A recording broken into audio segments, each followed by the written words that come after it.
The story of Rome begins not with solid facts but with a powerful myth. It is a tale of twin boys, Romulus and Remus, born of a princess, and the god Mars. Cast out to die, they were miraculously saved. A she-wolf found them by the river Tiber. She suckled them, giving them life when all hope was lost. The boys were later found by a shepherd, Faustulus, who raised them as his own sons. They grew strong and brave, natural leaders among the other shepherd boys of the hills. After restoring their grandfather to the throne, they decided to found their own city. But a bitter rivalry grew between them. Romulus began to build a wall on the Palatine Hill. Remus, in a moment of mockery, jumped over the half-built wall. Enraged, Romulus struck his brother down, declaring, "So shall it be for all who dare to leap my walls." In this act of fratricide, Rome was founded, its very foundation stained with a brother's blood. The early city was not a grand capital but a collection of huts on a hill. To grow its population, Romulus declared Rome a sanctuary for fugitives, outcasts, runaway slaves. The tale of the rape of the Sabine women, where Roman men abducted women from a neighboring tribe, is another brutal story from Rome's infancy. The city was first ruled by kings, 7 of them according to tradition, starting with Romulus himself. These kings were not all Romans, some were Sabines and Etruscans, showing early Rome was a melting pot of cultures. They built the first major structures like the Great Sewer, the Cloaca Maxima, and the Temple of Jupiter on the Capitoline Hill. Led by Lucius Junius Brutus, the people rose up, expelled the king, and declared they would never again be ruled by one man. The era of kings was over. With the last king banished around 509 BCE, the Romans created something new, a republic. The word itself, res publica, means the public thing or the people's business. Power would no longer be held by a single monarch for life. At the top were 2 consuls who held executive power. Early Roman society was sharply divided into 2 classes, the patricians and the plebeians. The plebeians were the common people, farmers, craftsmen, merchants, soldiers. They made up the vast majority of the population, yet they had very little power. On several occasions they went on strike in a maneuver called a secessio plebis. A plebeian soldier might have said, "Why should I risk my life fighting for Rome's freedom when I have no freedom myself? We fight their wars, we till their fields. Yet we are treated as less than citizens. We demand a voice." Gradually, the plebeians won crucial rights. They were given their own officials, the tribunes of the plebs, who could veto acts of the Senate and consuls. Another major victory was the creation of the 12 tables, around 450 BCE. A commission was sent to Greece to study their legal systems, and the result was a set of laws inscribed on 12 bronze tablets and displayed in the Forum. It was a monumental step toward legal equality. The conflict of the orders was a long, slow process, but it transformed Rome. It created a more balanced political system and a fierce loyalty to the Republic itself.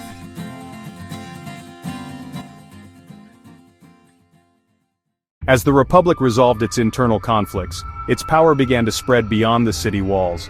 Rome was a naturally aggressive state, constantly at war with its neighbors in Italy, the Latins, the Etruscans, the Samnites.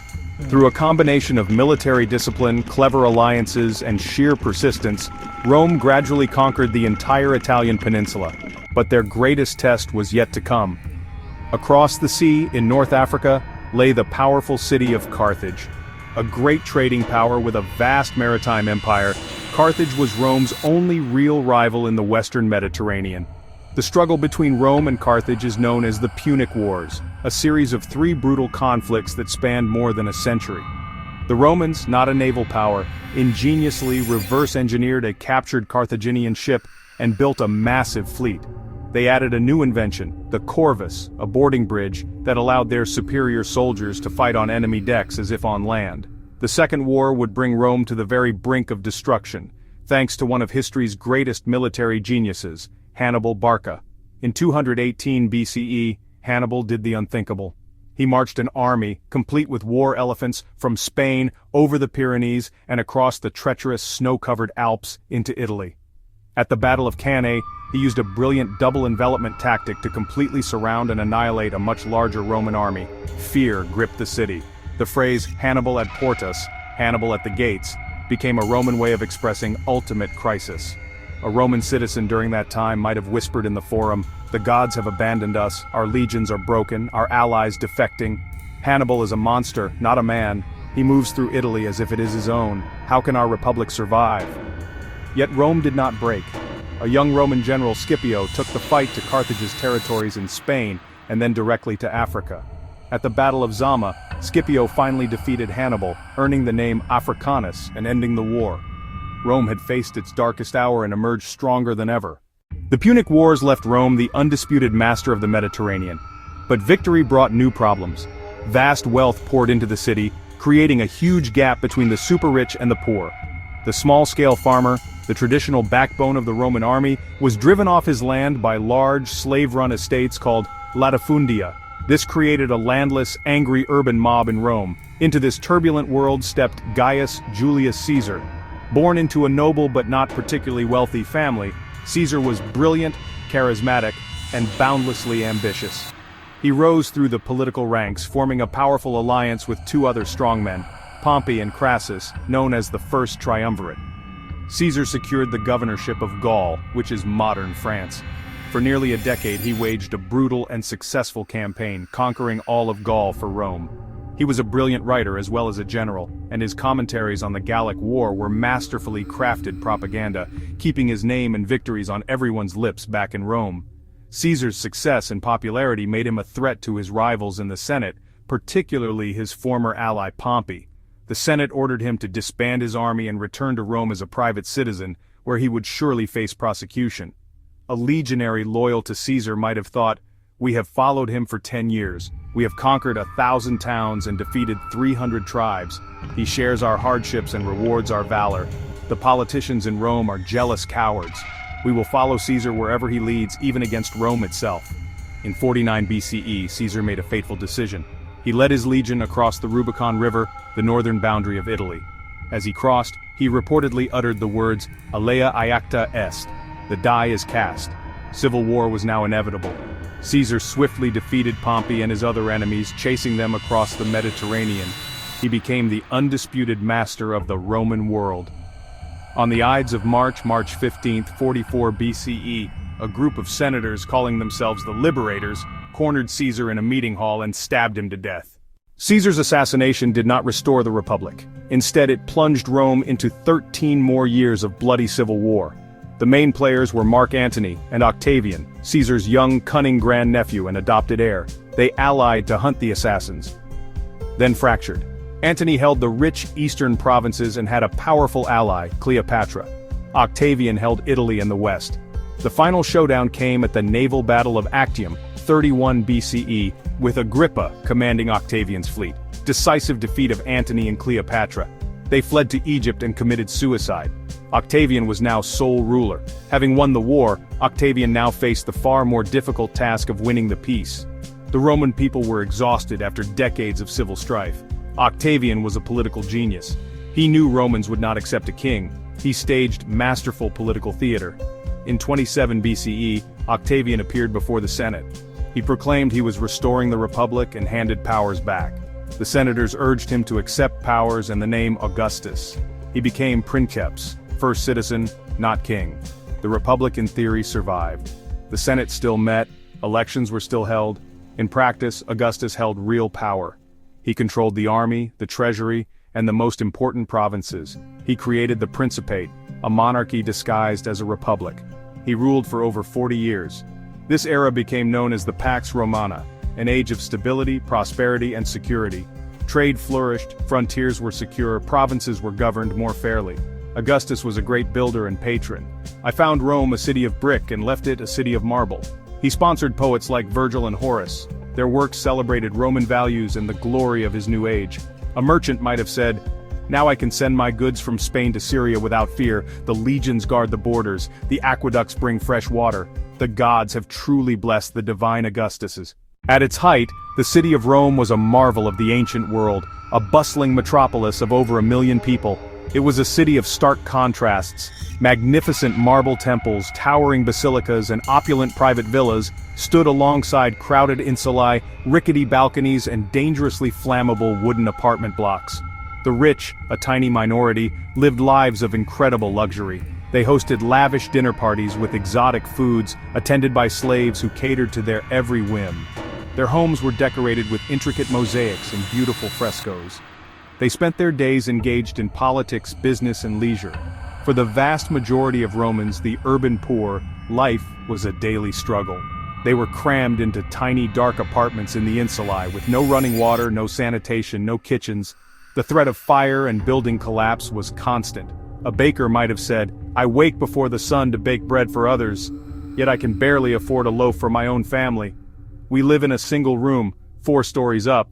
The noise from the street never stops. The stench from the alley is unbearable, and every night I pray the building does not fall on us as we sleep."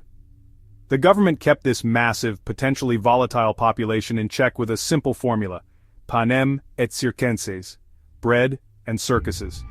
The bread part was the annona, a huge government program providing free grain dole. The circuses were spectacular public entertainments, free to the people. Chariot races at the Circus Maximus with racing teams, the reds, the whites, the blues, the greens. Even more famous were gladiatorial games in the Colosseum featuring trained gladiators fighting to the death. For the Romans, this was not just entertainment. It was a display of the emperor's power, a demonstration of Rome's might, and essential social control in the imperial capital. The period from 96 to 180 CE is often called the Age of the 5 Good Emperors: Nerva, Trajan, Hadrian, Antoninus Pius, and Marcus Aurelius. These rulers were chosen for their ability, not by birthright. Each adopted a worthy successor. Trajan was a great military commander who expanded the empire to its largest ever size, conquering Dacia and Mesopotamia. The wealth from the Dacian gold mines funded massive building programs, Trajan's Forum and Market. His successor Hadrian was a different kind of ruler, a great traveler, lover of Greek culture, and consolidator. He judged the empire to be overextended and wisely pulled back from some of Trajan's eastern conquests. He focused on strengthening the frontiers, most famously by building Hadrian's Wall across the north of Britain to defend against barbarian tribes. Marcus Aurelius, the last of the 5, was a philosopher king, a Stoic whose private writings, the Meditations, offer profound insight into ruling justly in a difficult world. A provincial governor might have written, "To our divine emperor, greetings. Your wisdom guides us like the North Star. You have taught us that duty, reason, and service to our fellow man are the highest virtues.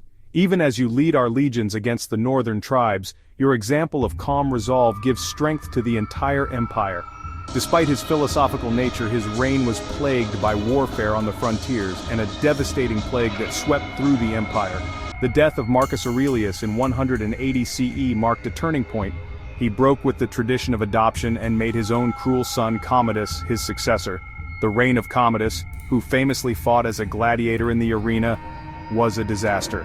His assassination in 192 CE plunged the empire into civil war and instability. The Golden Age was over. While the era of the 5 good emperors was one of great success, cracks were already beginning to show. The constant pressure on the frontiers, the reliance on an ever-expanding empire for wealth, and the immense logistical challenge of running such a vast state were problems that would only grow worse in the centuries to come. The 3rd century CE was a period of profound crisis for the Roman Empire. Civil war, foreign invasion, plague, and economic collapse. Diocletian came to power in 284 CE and instituted the Tetrarchy, rule of 4, splitting the empire into eastern and western halves. Constantine legalized Christianity and moved the capital to Constantinople, shifting the empire's center of gravity eastward. The traditional date for the fall of the Western Roman Empire is 476 CE, when Romulus Augustulus was deposed by Odoacer. The reasons are complex: barbarian migrations, chronic economic weakness, political instability. A contemporary might have said, "The fields lie fallow because the farmers have fled. They cannot pay the taxes to support an army that no longer protects them. The cities shrink, the roads fall into disrepair. It is as if the lifeblood of the empire is draining away." Only the western half fell. The Eastern Roman Empire, centered on Constantinople, survived for another 1,000 years as the Byzantine Empire. There was no single moment of fall, it was a long, messy transformation.